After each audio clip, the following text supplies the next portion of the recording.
Hello friends, I'm greetings for today. Welcome back to another tutorial on ISTQB Advanced Level Test Analyst Certification. We are in Chapter 3 talking about test analysis and design and continuing with our same subsegment, that is 3.4 Experience-Based Testing.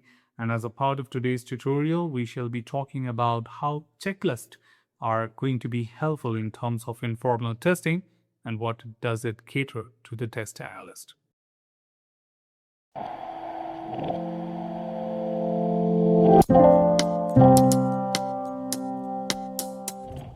Well, again, from foundation level, we pretty much know about checklists. Checklists are lightweight questionnaires which consist of several questions to be answered while interacting dynamically with a product or system under test. So when it comes to testing a system, you may have your test cases to run on the system, or you may directly interact with a questionnaire, which is a collection of various questions and answering them in terms of yes or no. Now, there are certainly several products which passes through this type of dynamic testing, and checklist-based testing becomes a very lightweight yet efficient enough to identify and uncover those defects which sometimes systematic testing cannot find. Okay, but at the same time, we would like to discuss in deep dive understanding that how checklists can be created and what kind of benefits do we have, what does it cater when it comes to the experience-based testing.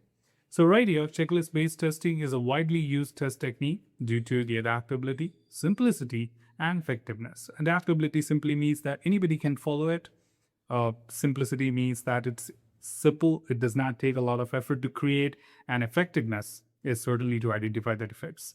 By using checklists, the test analyst ensures that they cover all known essential aspects of a test item, which prevents overlooking critical areas, and they also introduce consistency across the test cycles because it remains the same no matter who is testing it. So when we talk about consistency and repeatability, then checklists play a very vital role because it does not change for any user, any tester, or anyone performing the test.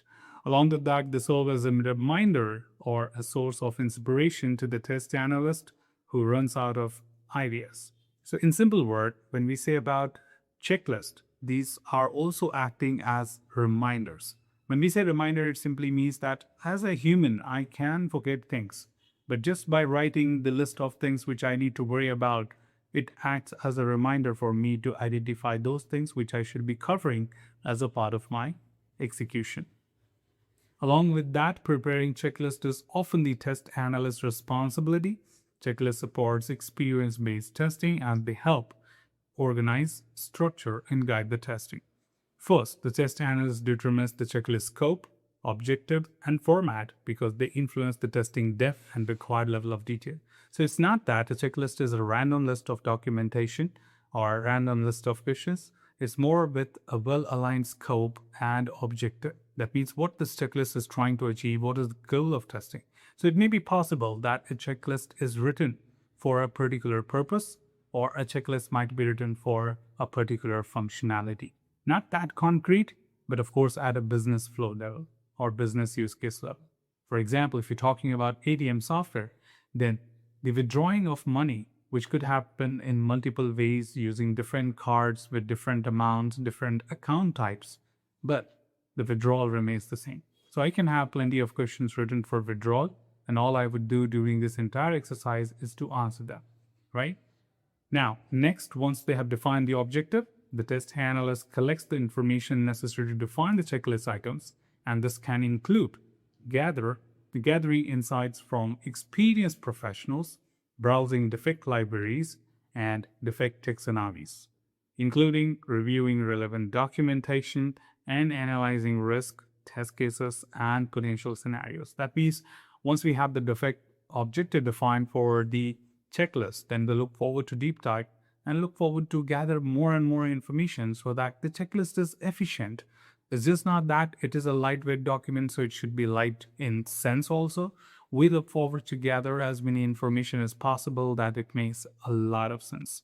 And on the final end, the test analyst structures and organizes the checklist by categorizing the checklist item into logical groups based on functional areas, user stories, test levels, or any other relevant criteria, which simply states that it is finally put up into the way or the shape what it is supposed to be in order to be used by the test engineer. So certainly the checklist will bring the value subjected you follow these steps. So being a test analyst, it is your responsibility to build more effective and efficient test cases which would yield defects as a part of testing. So no matter we are reducing some of our efforts, but we are also making sure that while we are reducing the effort, the effectiveness and efficiency of testing does not drop down.